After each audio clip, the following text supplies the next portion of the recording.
Chapter 29, verse 11 to also. Jeremiah, chapter 29, verse 11.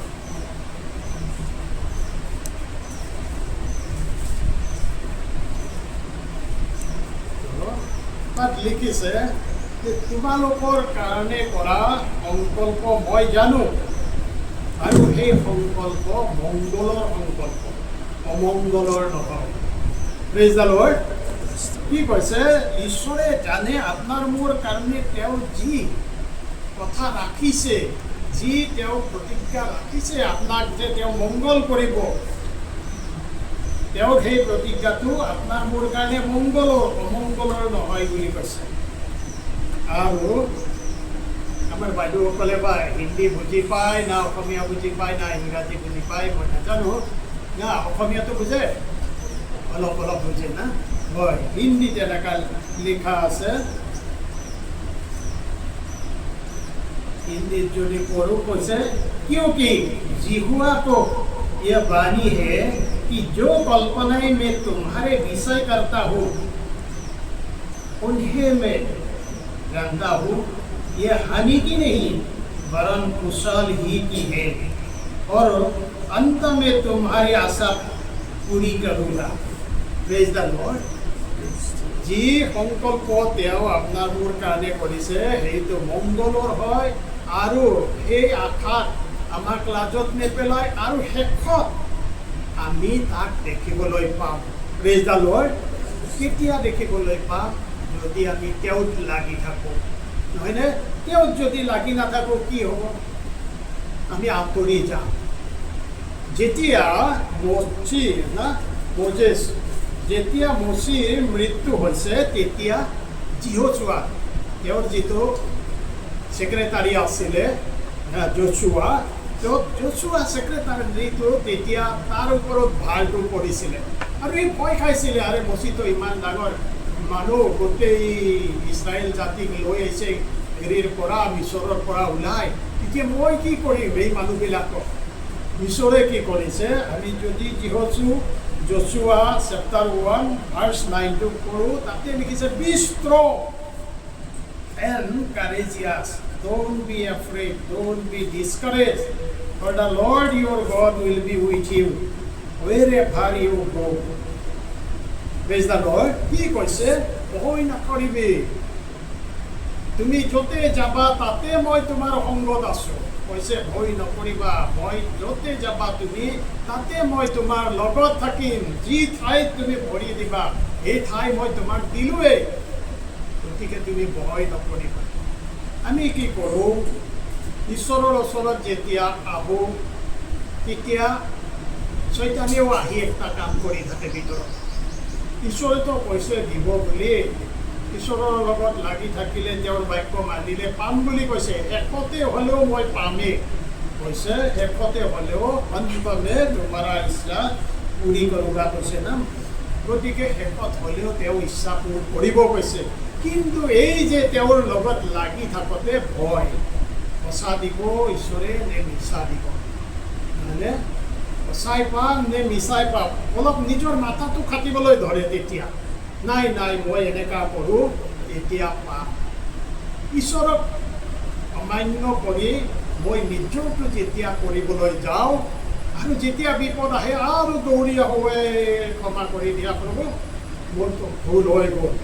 কিন্তু বহুত সময়ত আমি ঈশ্বৰক কওঁ, এই ৰবা তুমি অলপ ৰখা, এইটো মোৰতো আগতে কৰি লওঁ না, এনেকুৱা কৰিলেহে হ'ব কিজানি। ঈশ্বৰতকৈ আমাকতো বেছি চলিব খোজে। আৰু সেইকাৰণে আইজায়া যিচয়াত লিখিছে, আইজায়া 55 chapter 55 verse 8 কি কৈছে? For my thoughts are not your thoughts. কি কৈছে? মোৰ চিন্তা আৰু তোমাৰ চিন্তাটো একে নহয়। মোৰ চিন্তাটো আকাশ আৰু পৃথিৱীৰ মাজত যিমানটো পাৰ্থক্য আছে না, যিমানটো ডিষ্টেঞ্চ আছে, তোমাৰ চিন্তাটো আৰু মোৰ চিন্তাটো এনেকুৱা ডিষ্টেঞ্চ আছে। সেইটো কাৰণে আমি ধৰিব নোৱাৰোঁ তেওঁ আমাৰ মংগলৰ কাৰণে কৰিম কৈছে। তেওঁ কৈছে শেষতে হ'লেও তই পাবি, কিন্তু আপোনাৰ নিজৰ বুদ্ধিটো খেলাই আমি তেওঁৰ পৰা আঁতৰি যাম। তেওঁ কৈছে, if you abide in me and my words abide in you, you shall ask what you will and it shall be done unto you. তুমি যদি মোত থাকা আৰু মই তোমাত থাকিম, তাতে তুমি যি খুজিবা নহয় তাকে তোমাক মই দিম কৈছে। আমি তেওঁৰ লগত থাকিবলৈ মন নাই। ভিতৰটোত মন আছে, অন্তৰটোত না, হাৰ্টৰ ভিতৰত মন এটা আছে, ঈশ্বৰে দিব, ঈশ্বৰৰ প্ৰতি আছে, কিন্তু ফিজিকেল না, আমাৰ ফ্লেছটো, আমি জাগতিক মানুহটো না, আমাৰ মন নাই। আমি নিজে কৰিবলৈ মন, মই এনেকুৱা কৰিলেহে এনেকুৱা হ'ব বুলি আমি তেওঁক ফেইথটো নকৰোঁ। আমি তেওঁক যদি দিওঁ হয়, প্ৰভু আজি ছানডে আপুনি গীৰ্জাত আহিব লাগে, আপুনি যদি গীৰ্জাত নাহে, আমি তেওঁৰ বাক্য পালন কৰা নাই। কি কৈছে, বিশ্ৰাম বাৰ পালন কৰিবা, তোমালোক মোত থাকিবা। আপুনি ঘৰত বহি আছে, ডিছকাৰেজ হৈ আছে, চৈতানে আহি জোকাই আছে, এইটো নাই তোৰ, সেইটো নাই তোৰ, এইটো নহ'ব তোৰ, এইটো নহ'ব, এইটো নাপাবি। ঈশ্বৰে কৈছে, মোৰ প্ৰতিজ্ঞা, মোৰ যি সংকল্প কৰিছোঁ মংগলৰ, চব হ'লেও তোমাক দিয়া হ'ব। আৰু ঘৰত বহি থাকোঁতে চৈতানে আহি কৈ আছে, একো নাপাবি, একো নাপাবি। আপোনাৰ আহিবৰ মন গৈছে, নাই হ'লেও মই একবাৰ যাওঁ ঈশ্বৰৰ ঘৰত। চৈতানে কি কৈছে, ইমান গৰম দেখা নাই, মৰিবি তাতে বোলে, তাতে বোলে মৰিবি, এতিয়া বহুত গৰম আছে, এই দিগদাৰ আছে আজি, সাংঘাতিক গৰম আছে আজি না। চৈতানে আপোনাক ডিছকাৰেজ কৰি থাকিব। ইয়াত আহিলে যেতিয়া আপুনি বাক্যটো শুনিব, ঘৰত যাই পঢ়িব, জিৰিমিয়া 29:11, ঈশ্বৰে মোৰ কাৰণে কৈছে, মোৰ কাৰণে যি তেওঁ সংকল্প কৰিছে এইটো মংগল, মোৰ ভালৰ কাৰণে কৰিছে কৈছে। ইয়াত আপুনি শুনিলে যশোৱা চেপ্টাৰ 1:9 কৈছে, ঈশ্বৰে যশোৱাক কৈছে, ভয় নকৰিবি, মই তোৰ সংগত আছোঁ, য'ত যাবি মই তাতে যাম, তোৰ আগত মই যাম। তথাপি আপুনি কৈছে, নাই হয়, এইটোতো হয়, ঠিকেই কৈছা বাৰু, কিন্তু এতিয়া কেনেকৈ যাওঁ, অন্তৰৰ ভিতৰত কৈছে, তই যা, ঈশ্বৰৰ বাক্য পালন কৰ, কিন্তু বাহিৰত না, চৈতানে কৈ আছে নাযাবি, কি লাভ। চৈতানে উল্টা, ঈশ্বৰে কোৱাটো উল্টা পঢ়াই আছে। আপুনি চিন্তা কৰি আছে, ঈশ্বৰতকৈ বেছিকৈ কৰে আপুনি, আপোনাৰ ভালটোৰ কাৰণে। ঈশ্বৰে কি জানে, মইহে জানো মোৰ ভালটো কি হ'ব না। ঈশ্বৰে কি কৈছে যে তোমাৰ চিন্তাটো আৰু মোৰ চিন্তাটো না, এই আকাশ আৰু পৃথিৱী এনেকুৱা নিচিনা ডিষ্টেঞ্চ আছে। তুমি যি চিন্তা কৰা মই তাতকৈ বহুত আগতে চিন্তা কৰোঁ। আজি যে আপুনি আহিব ইয়াতে গীৰ্জাত, আপুনি তেওঁ আগতেই জানে আপোনাৰ ভিতৰত কি চলি আছে, ইয়াত এইটো তাতো কি আছে তেওঁ জানে। আমি মানুহবিলাকৰ বুদ্ধি ইমান না, আমাৰ মোবাইল ফোনটোত ইয়াতে আমি এনেকৈ চাই থাকোঁ, মোৰ ঘৰৰ ফোনটো দৰ্জাত খুলিছে, গেটত এইটো কোন মানুহ সোমাইছে, ইমান জ্ঞান দিছে না আপোনাক। তাতে CCTV লগাই থৈছে নহয়, আৰু ইয়াতে মোবাইলটোত চাই আছে, এই গেটত কাবাৰ গাড়ী ৰাখিছে, অমুক হৈছে তমুক হৈছে। ঈশ্বৰে জ্ঞান দিছে না, আপুনি ইয়াৰ পৰাই ঘৰটো চাই থাকিব পাৰে, কোনটো ৰুমত কি হৈ আছে। যি ঈশ্বৰে জ্ঞান দিছে, সেই ঈশ্বৰৰ তাতে আপোনাৰ গোটেইটো ভিতৰটো উঠি আছে। সেইটো বেচেৰাটো যাবলৈ মন আছে, চৈতানে টানি আছে, আমি ভয় খাওঁ। কিন্তু ঈশ্বৰে কৈছে, ঈশ্বৰৰ বাক্যই কৈছে, মোৰ চিন্তা তোৰ চিন্তা একে নহয়। সেইকাৰণে না, জন চেপ্টাৰ 15:4-11 আমি যদি পঢ়োঁ, গোটেইটো পঢ়িলেতো বহুত দীঘল হ'ব। তাতে সেই একেটা কথাকে কৈছে, মোত থাকিলে না তেতিয়াহে ফল ধৰিবি, মোত লাগি থাক কেনেকা। এইটো গছৰ ডালবিলাক যেনেকা মেইনটোত লাগি আছে না, তাৰপিছতে ফ্ৰুটটো ওলাব।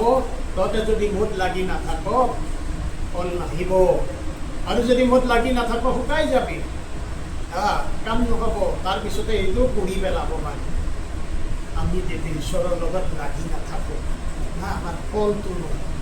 ঈশ্বৰৰ লগত যেতিয়া লাগি থাকোঁ, তেতিয়া তেওঁ চিন্তা কৰে আপোনাৰ কাৰণে না। মই মোবাইলটো তেজপুৰত পেলাওঁতে মোৰ দুখ হৈছে ভিতৰতে, কি কৰিম না। কিন্তু সেই মানুহটোৰ ভিতৰত এটা চিন্তা সোমাই দিছে ঈশ্বৰে, এই মানুহটো যিয়ে মোবাইলটো হেৰাইছে তাৰ বা কিমান দিগদাৰী হ'ব এতিয়া, আৰু সেই মোবাইলটো ঘূৰাই দিব। Praise the lord. তেওঁ আপোনাৰ কাৰণে, এইটোতো সৰু কথা এটা না, তাতকৈও ডাঙৰ আপোনাৰ নিজৰ ঘৰত আপোনাৰ সমস্যা, আপোনাৰ অভাৱ, আপোনাৰ যি প্ৰয়োজন, এইটো চবটো তেওঁ চাই আছে।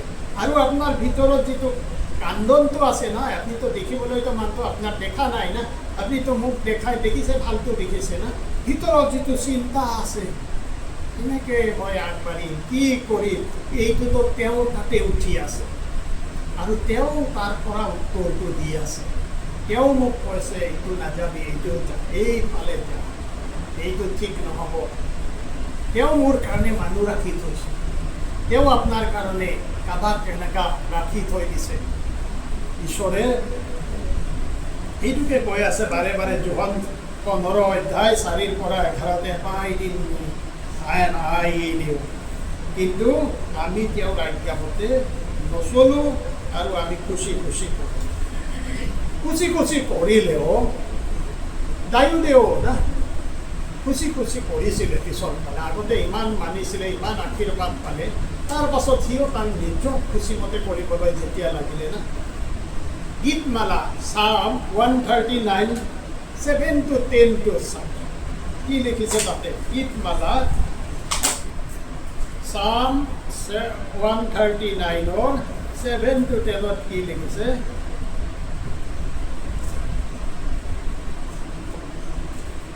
তাত কৈছে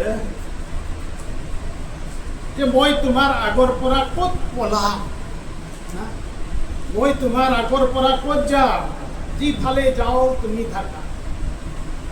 মই ওপৰত গ'লেও তুমি দেখা পোৱা, মই তলত গ'লেও তুমি দেখা পোৱা, মই ক'ৰবাত লুকালেও তোমাৰ আগৰ পৰাতো মই পলাব নোৱাৰোঁ। কি কৈছে? मैं तेरे आत्मा से भागकर किधर जाऊँ, ये तेरे सामने से किधर भागूँ।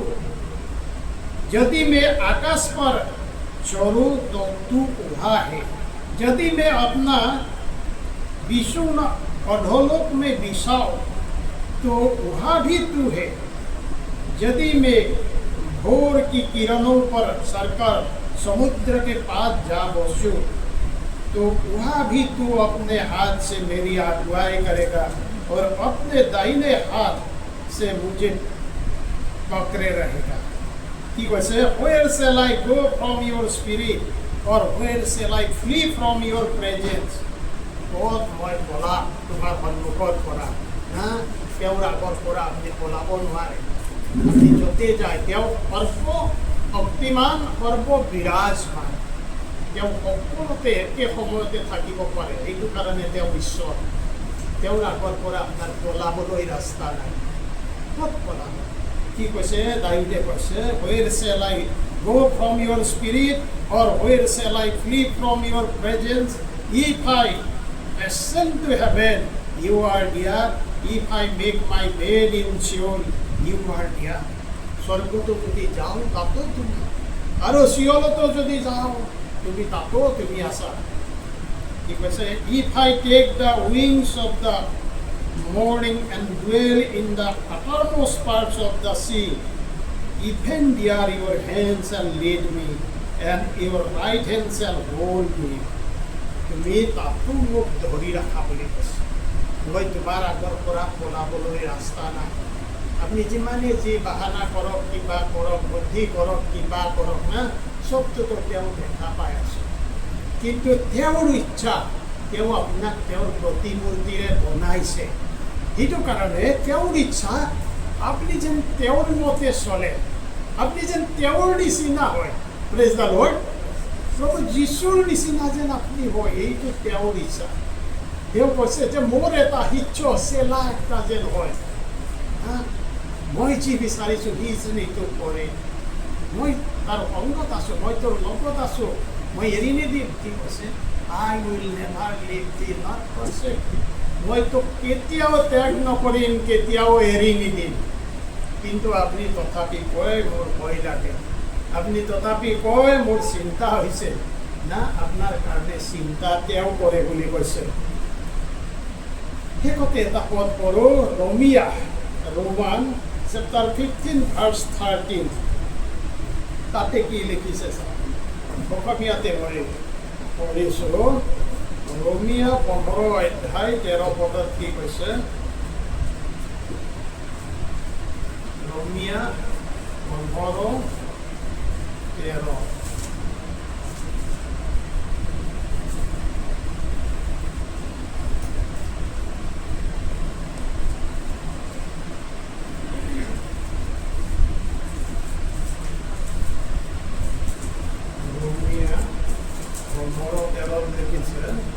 এতেকে তোমালোক পবিত্ৰ আত্মাৰ মহিমাৰে যেন আশাত উপচি পৰা, এই কাৰণে আশাৰ আকৰ ঈশ্বৰে তোমালোকক বিশ্বাস কৰাৰ সকলো আনন্দ আৰু শান্তিৰে পৰিপূৰ্ণ কৰক। পৌলে ৰমীয়া মণ্ডলীকে এই কথাটো লিখিছে যে হয়, তোমালোকে যে ভয়াতুৰ, তোমালোকে যে চিন্তাত আছা, তোমালোকক মই এৰি নিদিম। এই চব কোৱাৰ পিছতো তোমালোক পলাব খোজা, কিন্তু ক'ত পলাবা? চবতে মই আছোঁ। কিন্তু পৌলে সেইকাৰণে কৈছে যে তোমালোকৰ যে যি আশা, এই আশা যে নষ্ট নহয়, তোমালোক পবিত্ৰ আত্মাৰ মহিমাৰে যেন আশাত উপচি পৰা। পবিত্ৰ আত্মা আপোনাৰ লগত আছে। কি কৈছিলে প্ৰভু যীশুৱে? সেইকাৰণে কৈছিলে যে মই যেতিয়া যাম তেতিয়া সেই সহায়কৰ্তা পবিত্ৰ আত্মা আহিব আৰু তোমালোকক চলাব। আজিও পবিত্ৰ আত্মাই আপোনাক চলাইছে, সেইটো কাৰণে আপুনি ইয়াত আহিছে। আজিও পবিত্ৰ আত্মাই আপোনাক কথা কৈছে যে এই আশা, যি আশা মই দিছোঁ তোমালোকৰ কাৰণে কৰা সংকল্প মংগলৰ সংকল্প, অমংগলৰ নহয়। আৰু তোমালোকে শেষত হ'লেও তাক দেখা পাবা।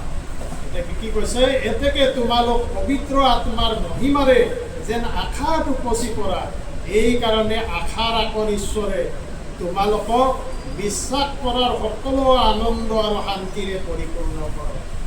সেইকাৰণে পবিত্ৰ আত্মাই আপোনাক মোক যি আশা আছে সেই আশাৰে আমাক যেন পৰিপূৰ্ণ কৰিব। Praise the lord. ঈশ্বৰে আপোনাক ভাল পায়, ঈশ্বৰে মোক ভাল পায়, ঈশ্বৰে আপোনাক কথা ক'ব খোজে। যেতিয়া আপুনি তেওঁৰ লগত থাকে, তেওঁ আপোনাক কথা কয়। এইটো বাক্য যেতিয়া পঢ়ে তেতিয়া তেওঁ আপোনাৰ লগত কথা পাতে। আপুনি তেওঁৰ লগত কথা পাতে। আপুনি কয় নহয় কেনেকৈ হ'ব বুলি। তেওঁ কি কৈছে? আৰে তোৰ চিন্তা আৰু মোৰ চিন্তা আকাশ পাতাল, মই তোৰ কাৰণে চিন্তা কৰোঁ। তেওঁ কৈছে তই ভয় নকৰিবি, মই তোৰ লগত আছোঁ, এৰি নিদিম নহয়। কিন্তু জীৱনত কি কৈছে?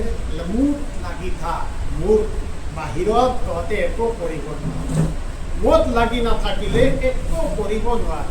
আপুনি চেষ্টা কৰি চাব পাৰে, ঈশ্বৰৰ লগত নাথাকি কিবা কৰি চাব পাৰে, কিন্তু হাৰি যাব।